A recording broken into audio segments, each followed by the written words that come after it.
Kalau politik saya nggak mau, tapi kalau macam organisasi saya mau, organisasi yang sifatnya tidak berbau politik. Kenapa? Saya tuh agak alergi dengan politik ini. Oh. Sebetulnya saya udah nyaman dia jadi anggota DPR provinsi. Dengan berjalannya waktu masuk pilkada, itu saya tengok calon nggak ada. Cuma saya mencari informasi, informasi Yudi ini bagaimana apanya, track recordnya. Kalau dia melihat posisi, ya alhamdulillah, kelihatannya lumayan.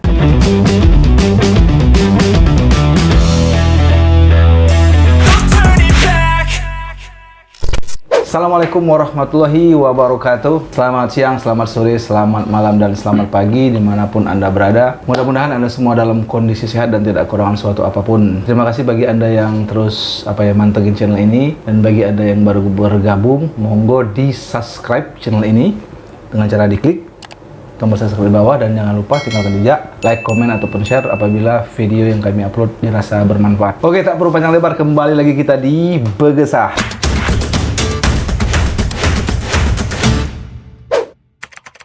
Siang hari ini kita bertandang ke kediamannya seorang tokoh dan tokeh. Kami perkenalkan, beliau adalah Pak Haji Sofyan Sani. Assalamualaikum. Waalaikumsalam warahmatullahi wabarakatuh. Sehat Pak Haji? Alhamdulillah. Nah, ini kita untuk yang kedua kalinya saya bertatap muka dengan Pak Haji yang selama ini namanya saya dengar Pak di luar situ. Alhamdulillah informasi yang saya dapatkan mengenai sosok Haji Sofyan Sani ini baik semua Pak, positif semua, nggak ada yang negatif. Amin. Oke, kita ini Pak akan membicarakan, karena ini momennya sebentar lagi kan pilkada. Kita tahu bahwasanya ada salah satu putrinya Bapak yang saat ini sedang ikut dalam kontestasi pilkada. Betul. Pertama Pak, ini kita langsung aja Pak ya. Yang ingin kita ketahui ini, Ibu Eni ini anak keberapa Pak? Beliau ini anak pertama dengan suaminya Andi Pitiansah, itu kebetulan anggota DPR provinsi Saat ini ya? saat ini untuk periode 2024-2029. Oke.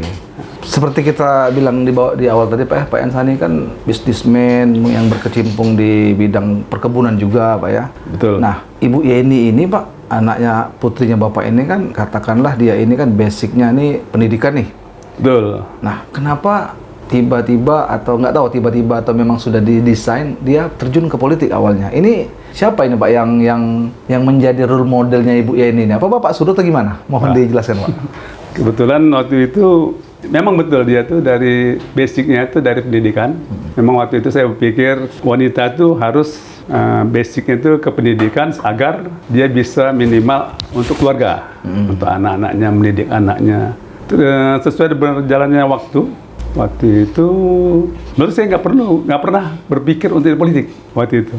Memang saya kalau saya memang banyak saya terjun di politik, tapi nggak politik praktis. Politiknya politik umpamanya kita tuh pernah, saya tuh di Gapensi, Gapeksindo, di KNPI, terus di FKPPI. Nah, saya itu sana banyak. Tapi ya, terakhir, nah waktu itu kebetulan itu dia tuh. Kebetulan tuh Pak Syariel Usman, Ya.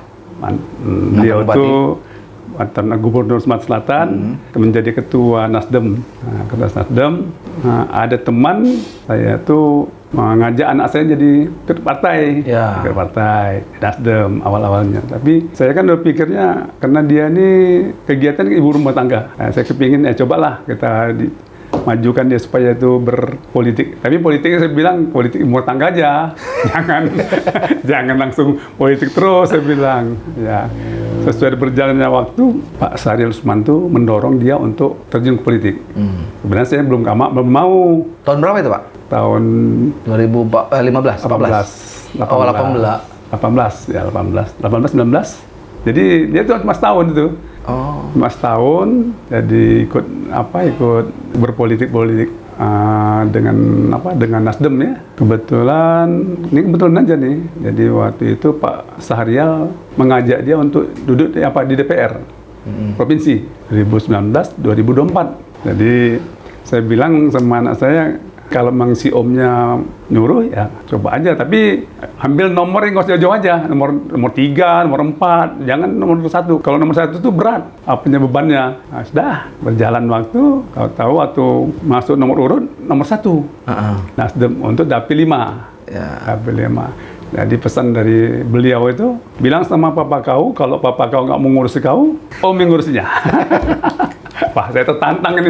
Iya. Tertantang, malu saya kan sama beliau ini. Akhirnya, sudah, saya bilang, bismillah aja, saya bilang, kita jalanin bilang. Alhamdulillah, untuk pileg itu berhasil, duduk di DPR Provinsi. Pertama kali langsung ke provinsi. Oh, jadi awal mulanya itu memang persahabatan Pak Haji dengan Pak Syarif Usman. Beliau itu. Lah Bapak sendiri nggak ada niat loh Pak? Saya waktu itu, saya nggak politik, kalau politik saya nggak mau. Tapi kalau macam organisasi, saya mau organisasi yang sifatnya tidak berbau politik. Kenapa? Saya tuh agak alergi dengan politik ini. Oh, tapi mensupport orang berpolitik sering Pak ya? Ya. Artinya setiap momen pilkada Bapak terlibat sebenarnya walaupun di belakang, di balik layar selama ini. Ya, namanya kontraktor kan mesti harus ikut lah. Oh iya. Tapi jangan jadi jadi baris terdepan. Iya. Supporting aja Pak ya. Ya artinya Ibu Yeni ini mendapat support penuh nih ketika itu. Ya betul. Jadi kita dukung, alhamdulillah karena banyak teman-teman, kenalan di Batu Raja, semua mendukung. Tapi sebagai orang tua ada tidak Pak kekhawatiran? Ini kan nggak anak perempuan nih. Sebenarnya saya lihat dia tuh enjoy rupanya berpolitik itu. Dianya enjoy? Iya, dianya enjoy. Ya sudah, kita dukung aja terus. Kita dukung terus karena kita melihat kehidupannya enjoy, dia senang berpolitik, dengan tugas-tugas di DPR dia senang, ya sudah, silakan. Karena prinsip sama saya harus ditekunin. Iya. Kerja harus tekun, jangan setengah-setengah. Tapi kalau setengah-setengah nggak usah, karena kita kalau setengah-setengah banyak gagalnya daripada berhasilnya. Kenapa dia tidak ini Pak? Tidak ingin ikut kayak apa aja nih, yang bisnismen? Jadi memang waktu begitu tamat kuliah, saya berpikir dia ini waktu itu ya sebagai wanita ya sudah ngurusi anak. Walaupun dia itu sudah pendidikannya udah S2, itu sama saya pendidikan itu formal kan. Tapi pendidikan untuk keluarga itu paling utama sama saya. Nah, jadi kalau untuk bisnismen dia tuh nggak saya kasih. Kenapa, karena bisnis Pak? Berat itu. Itu bisnismen itu berat. Apalagi pemborong itu sangat berat. Karena itu betul-betul harus kita tuh kerjanya lebih dari pegawai negeri. Kalau saya dulu kalau jadi kerja tuh jam 5 habis subuh saya ke lapangan. Nanti kalau dalam lokasinya tuh dekat dengan kota Batu Raja, jam 7 saya pulang, saya mandi, pakaian lagi, kerja lagi. Sampai sore. Sampai jam 5, kadang-kadang sampai malam. Nanti jam 5 kalau dekat rumah, mandi lagi, berangkat lagi sampai malam. Karena saya berharap seluruh pekerjaan itu harus selesai tepat waktu. Lebih baik nantinya sebelum waktunya selesai kita sudah. Jadi efisiensi pekerjaan. Itu pertimbangannya. Jadi kalau perempuan nggak mungkin. Iya betul. Oke Pak, kita masuk ke ini Pak, ke poin Pak. Ini kan Ibu Yeni 2019 2004 jadi anggota dewan. Kemudian 2024 2009 ini alhamdulillah sebenarnya beliau terpilih lagi nih. Ya, betul. Namun di pertengahan jalan ada deal-deal politik lah sehingga Ibu Yeni pada akhirnya mau maju menjadi calon wakil bupati. Tolong diceritakan prosesnya Pak. Mungkin ada gejolak dari hati Bapak atau bagaimana awalnya Pak? Apa yang Bapak ketahui? Sebenarnya betul tuh. Jadi sebetulnya saya udah nyaman dia jadi anggota DPR provinsi. Dengan berjalannya waktu masuk pilkada, itu saya tengok calon nggak ada, betul aja. Jadi calon yang nggak ada, saya kepingin dalam hati saya kepingin anak saya ini bisa meneruskan apa yang saya inginkan. Jadi yang saya inginkan tuh Batu Raja itu betul-betul menjadi kota macam sekian tahun yang lalu. Saya kebetulan waktu itu masih ikut di beberapa organisasi profesi, macam di Gapiksindo, di Gapensi, terus di Kadin. Tapi saya itu kalau kita keluar, saya membanggakan Batu Raja. Saya banggakan Batu Raja. Kenapa? Bagus Batu Raja. cukup bagus, sangat bagus. Karena mereka kalau saya bilang, di mana Pak Bapak tinggal? Di Batu Raja. Wah, Batu Raja tuh punya masjid bagus Pak ya? Punya kolam renang ya? Iya. Jalan yang bagus Pak? Iya. Oh hebat Pak ya katanya. Kami pernah sholat di masjid Bapak itu katanya. Nah, saya bangga. Tapi terakhir kan saya lihat Batu Raja nih, ini perlu lagi perbaikan. Kalau saya mau bangun Batu Raja nggak mungkin. Saya nggak punya duit. Ya. Mungkin ya lewat dari tangan-tangan anak-anak saya ini mungkin bisa Batu Raja anti berubah. Itu yang saya inginkan. Sebenarnya saya jabatan nggak perlu saya tuh. Iya, betul. Saya bukan pegawai negeri, bukan lagi yang orang-orang yang cari jabatan. Borong saya nggak lagi. Dulu saya pemborong nggak lagi, sudah 5 tahun, 6 tahun saya udah nggak borong. Sejak begitu anak saya itu jadi anggota DPR, saya berhenti pegawai borong. Saya nggak mau dituduh orang nanti saya tuh ada KKN dengan anak saya. Haji Mumpung. Haji Mumpung. Henti saya tuh. Nah, jadi nggak mau saya tuh. Kenapa? Saya kepinginnya tuh kan betul-betul dia tuh bekerja jangan direcokin sama orang. Nah kalau nanti pemainnya saya borong, nanti katanya ini aspirasi anaknya. Nah ini yang kita jaga. Jadi saya nggak mau. Nah begitu juga pencalonan ini. Harapan saya itu, saya nggak ada bikin mau jadi jabatan, mau cari proyek, mau cari kesempatan, enggak. Saya kepingin membangun Batu Raja, itu aja. Karena sisa-sisa umur saya ini, saya kepingin nengok Batu Raja itu bagi. Karena Batu Raja ini di sini tempat anak cucu saya nantinya akan ada di sini. Ya, kan kita punya meninggalkan sesuatu yang baik untuk untuk orang-orang banyak. Nah, jadi itu harapan saya. Makanya saya tuh waktu itu berpikir, ya sudah, saya Bismillah, anak saya mencalonkan dengan Yudi. Kenapa? Saya tengok visinya bagus, Yudi itu bagus visinya tuh. Saya lihat dia punya anak muda, potensial, visinya bagus, visi misinya bagus. Maka saya, Bismillah, oke, saya terima. Karena betulnya kalau saya mau pingin anak saya nyaman, ya udah di DPR aja nyaman. Iya. Nggak repot kan gitu. Nah, tapi waktu itu Pak, ada gejolak batin apa waktu itu mungkin? Nggak ada, jadi itu beberapa kali, kebetulan si anak saya ini kan, ya ini kan ketua Partai Nasdem. Jadi di Partai Nasdem itu tahun 2024 anggota DPR-nya itu dapat 4 kursi. Saya nggak ada masalah. Buat anak saya duduk juga di prestasi lah itu. Ya, ada prestasi sedikit. Beberapa anggota DPR dari dia berapa kali nemui saya minta supaya anak saya mencalonkan diri menjadi wakil bupati. Wakil bupati. Okay. Itu belum saya terima. Lama itu prosesnya tuh.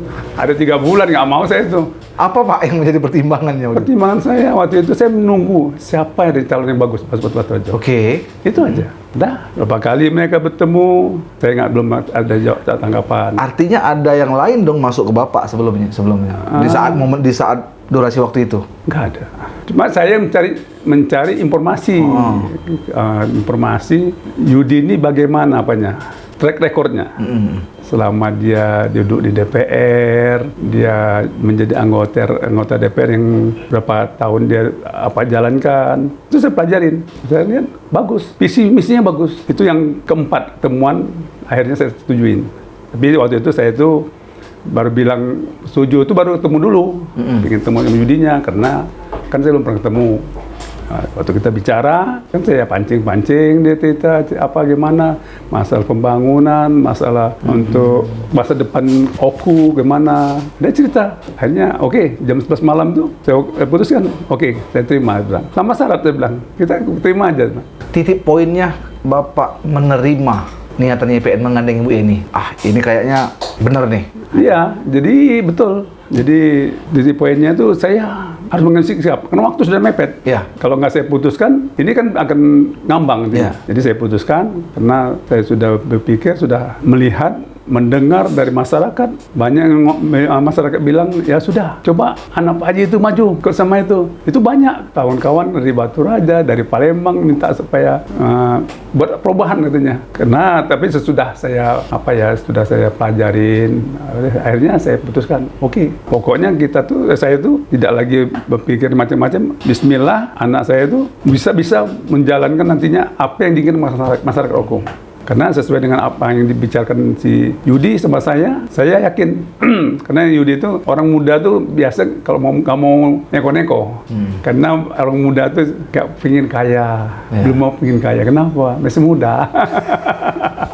Tapi Pak, kalau di sela-sela waktu itu ada mungkin bisikan-bisikan, bernada miring, bisikan-bisikan melarang, banyak tidak Pak?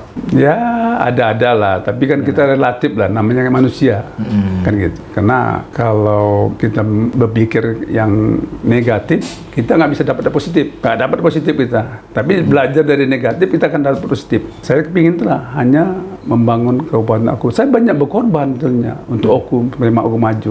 Saya sih korbankan baik berbentuk tanah, berbentuk bangunan. Itu saya korbani. Kenapa? Saya bangun aku untuk pertama supaya aku tuh lebih baik. Kedua, kalau saya bangun tuh tenaga kerja terserap. Yang ketiga, kota Batu Raja tuh bisa dilihat orang baik. Gitu aja. Kalau untuk yang lain-lain, oh ini perlu jalan. Kalau saya punya tanah, saya silakan, monggo. Buat jalan, saya bilang. Kenapa? Kalau kita nggak mau berkorban untuk ini, itu tidak akan maju. Pembangunan itu adalah pengorbanan. Kenapa saya bilang pengorbanan? Ali Sadikin itu membangun Jakarta itu banyak sekali yang dikorbankan. Kita, ya kebetulan umur saya kan dari lumayan sekarang ini umur 69 tahun. 69. Jadi kan adalah pelajaran-pelajaran yang betul. pemimpin lama kita ambil kan gitu. Nah, ketika telah memutuskan, artinya kan yang namanya politik kan pasti akan timbul pro kontra kan Pak ya? Oh biasa. Dan juga pasti akan timbul ini pihak saya, ini bukan pihak saya. Nah, Bapak sendiri berpengaruh tidak Pak? Kalau saya enggak, karena saya pikir, karena saya sering waktu itu ikut pemilihan ketua pensi, kalah, biasa. Walaupun itu teman-teman saya itu baik, kalah saya nggak apa-apa, kita tetap baik lagi. Pemilihan ketua Gapisindo, menang, ya biasa aja. Yang kalah kita rangkul, nggak ada lagi, kita nggak boleh dendam sama sama kawan satu organisasi, walaupun kita tuh kalah atau menang. Apalagi macam politik gini, kalau kita mau musuh sama orang kan nggak masuk akal, buat apa? Karena percaya, walaupun kita banyak habis duit, duit itu kan rezeki yang dikasih Tuhan. Jadi saya kira kalau yang namanya rezeki ya sudahlah, kita lillahi ta'ala aja. Sama Allah baiklah. Tapi ini kan kondisinya beda loh Pak. Kalau dulu mungkin Bapak ikut berpolitik hanya sebagai supporting lah. Ini kan ada orang terdekat darah Bapak sendiri yang ikut bertarung. Artinya kan ada orang juga yang mungkin dulu baik sama Bapak, pada akhirnya membuat sakit kan? Banyak. Bisa jadi kan? Banyak. Nah, itu gimana Bapak menyikapinya Pak? Saya sikapnya karena gini, saya berpikir manusia itu kan punya pilihan, punya keinginan, dan punya kebutuhan. Betul. Kebutuhannya ya karena dia pengen hidup, ke pihak lain dia dapat hidup. Ya silakan, nggak apa-apa. Buat apa kita memaksa orang untuk ke kita? Kita harus rela. Saya nggak sakit hati, mana apa sakit hati saya itu. Ini kebesaran hati seorang ayah ini. Saya kira gitu aja, buat apa repot-repot kita itu kan. Karena itu saya bilang tadi, saya tuh nggak banyak banyak cita-cita, keinginan saya cuma keinginan saya tuh Batu Raja maju, berubah, itu aja. Jadi kita bangga dengan Batu Raja. Iya. Jadi Batu Raja ini jadi role pendidikan, pembangunan. Saya ingin apalagi nanti kabupaten-kabupaten lain bisa menjadi Batu Raja ini tempat dia tadi banding, kota tadi banding. Ini harapan saya. Betul. Tapi ya itu memang memakan waktu dan memakan biaya besar. Memang saya bilang sama Yudi waktu itu, saya bilang kalau kamu mau jadi membangun Batu Raja, kamu harus rajin mencari duit. Mencari duit itu ada di provinsi, ada di pusat. Betul. Jadi tugas bupati itu mencari duit dan membelanjakannya. Dia yang belanjakan. Jadi bukannya duduk di kantor. Itu kantor tuh banyak, macam sekda ada, wakil bupatinya ada. Banyak pembantunya lah. Iya, banyak pembantunya. Nggak harus nggak harus bupati yang turun menungguin kantornya. Dia harus kerja, cari duit banyak-banyak, bawa ke Batu Raja, belanjakan. Kapan belanja di Batu Raja, berarti ekonomi kita berjalan. Oh, luar biasa. Nah, lalu bagaimana nih Pak, Bapak melihat perjalanan selama ini, Bapak melihat hubungan antara Ibu Yeni sama Pak Yudi sendiri sejauh ini, apakah mereka memang menjadi duet yang klop atau bagaimana kira-kira menurut Bapak? Saya kira kalau klopnya itu pasti ada, pasti ada. Cuma ya sebagai manusia pasti harus, itu seperti katakan sama anak saya, kita berkawan itu harus saling merasakan, saling timbang rasa. Saya berkawan itu biarlah saya rugi, asal jangan sampai hilang kawan. Hilang kawan mahal, cari kawan susah, tapi cari musuh gampang. Cari kawan susah sekali. Gitu. Nah, kemudian seoptimisme apa Bapak ketika dua anak ini nanti dalam bertarung dan untuk hasilnya ke depan? Bagaimana nih menurut Bapak?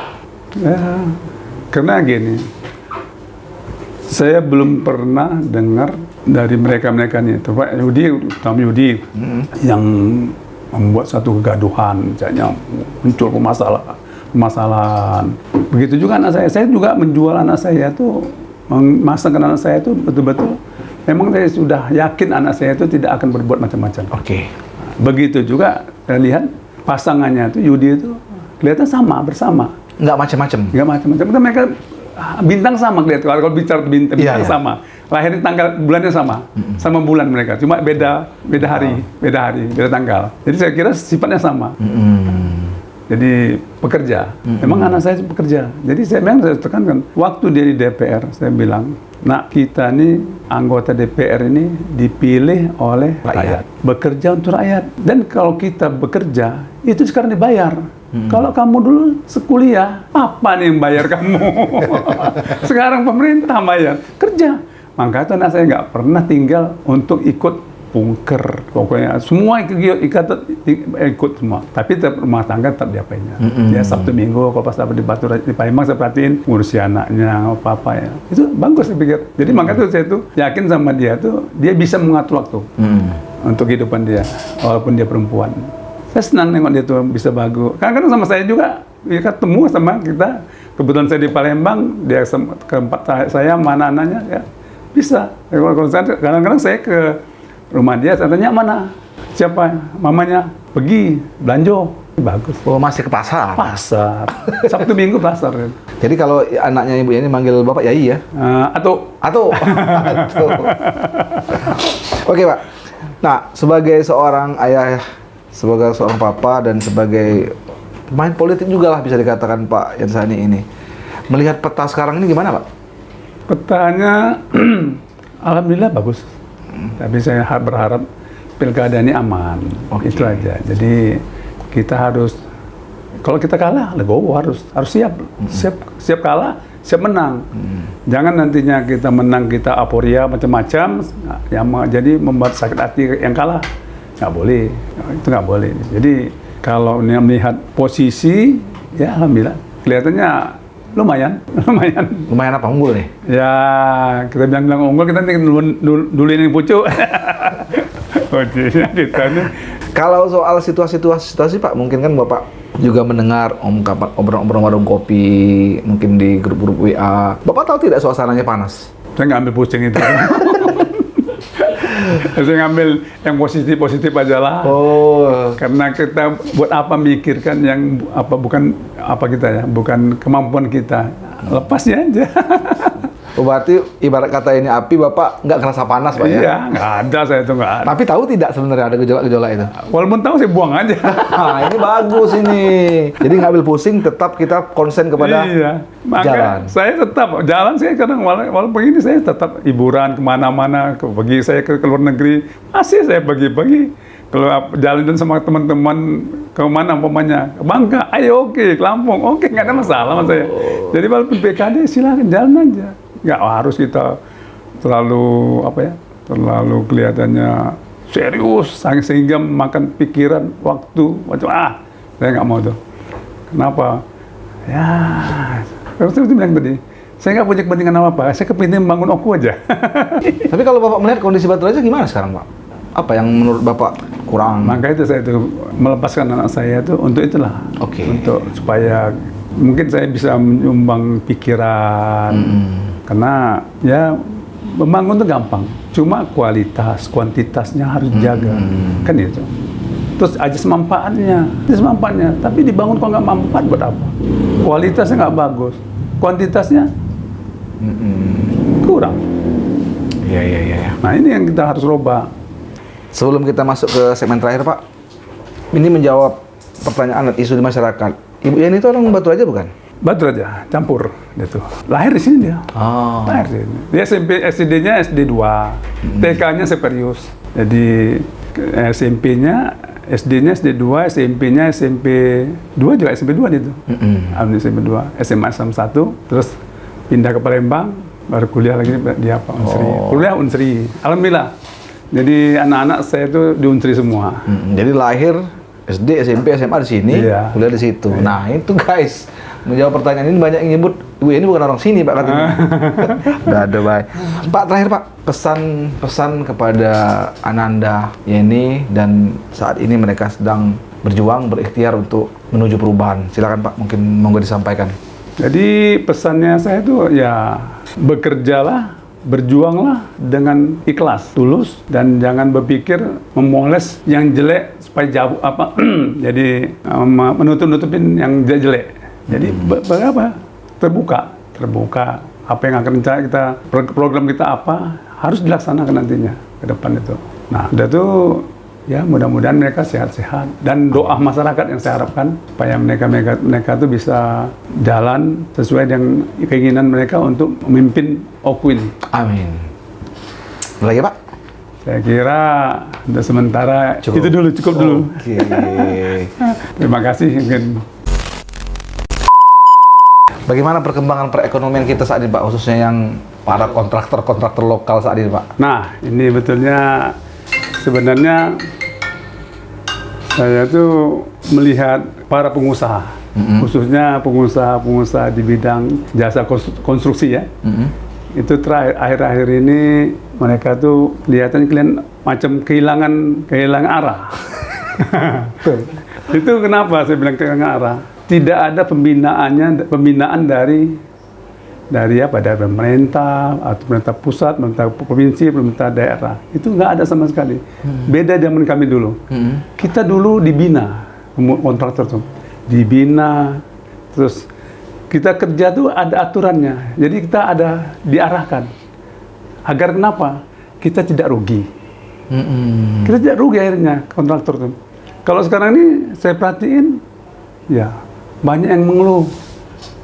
Kenapa mengeluh? Ya pertama tidak dibina, sudah itu pembayarannya Telat. ya, terlambat katanya.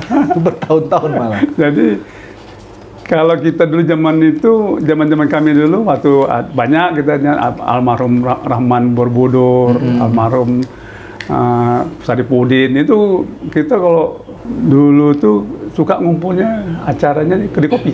Tiap hari di kedai kopi. Pagi-pagi sebelum turun ke lapangan ngopi dulu. Kalau sekarang saya tengok di kedai kopi itu nggak ada lagi kontraktor. Saya sangat miris melihatnya. Kenapa? Ya di sinilah. Saya berharap ke depan anak saya itu dengan pasangannya tuh Mang Yudi, itu kontraktor harus dibina, dihidupkan, dikasih keuntungan. Kalau mereka tuh hidup, itu ekonomi otomatis. Contoh, kalau saya dulu begitu dapat duit, bangun rumah, proyek nggak ada, berarti tenaga kerja terserap untuk bangun rumah, ikut bekerja di rumah. Mobil-mobil, truk-truk angkat pasir. Orang tukang bata nyetak bata. Kalau sekarang kan enggak. Proyek habis, jangankan bangun rumah, untuk makan aja katanya susah sekarang ini. Nah ini harus kita apain? Harus kita, kenapa? Kita cari masalahnya apa kan gitu. Nah ini untuk kontraktor. Ekonomi juga saya nengok sangat susah sekali saat ini. Nggak tahu saya kenapa susah itu. Menjerit kontraktor. Saya bingung.